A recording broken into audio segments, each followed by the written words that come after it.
What is the current state of the United States?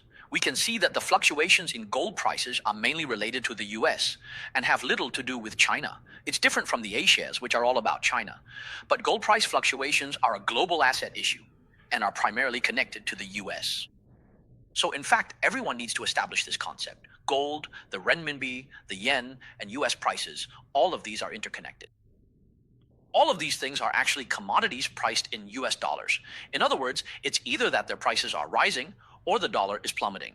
If they all rise collectively, then the most likely reason is that the dollar is rapidly depreciating.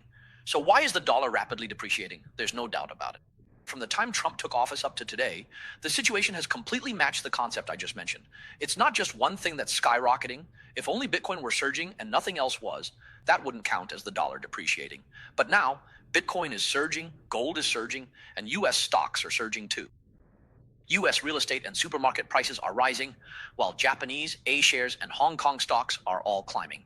This clearly indicates that the US dollar has entered a depreciation cycle, a significant trend that we have only recently discovered.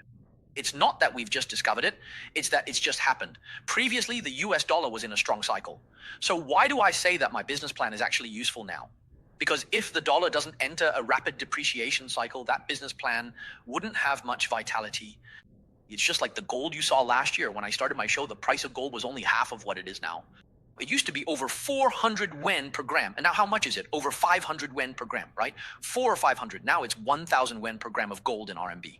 So why is that? It's because the US dollar has entered this cycle. Once it enters this cycle, it's like the event horizon of a black hole. Once you go in, you can't get out. Don't think, oh, if Trump steps on the gas, the dollar will bounce back in a couple of years. No. What we're making clear in today's lesson is exactly this.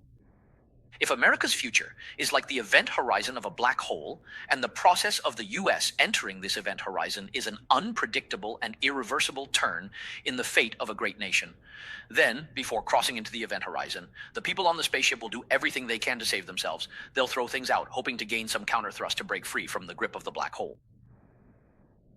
What are they throwing out? What they've thrown out at this point in America's national trajectory, there are two things. These two things will determine America's fate for the next several decades. One is the Federal Reserve, and the other is the Great America Act, and the reform of the Federal Reserve. These are what the United States, under President Trump and the ruling Republican Party, has thrown out as it approaches the event horizon.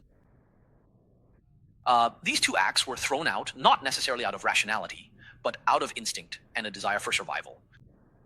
Many MAGA Republicans and Trump supporters believe that these two acts can quickly give America a boost, allowing it to accelerate and escape the black hole at the very moment it reaches the Roche limit, so that the United States can experience a second spring. However, most people, myself included, believe that this move by the United States is actually inviting disaster.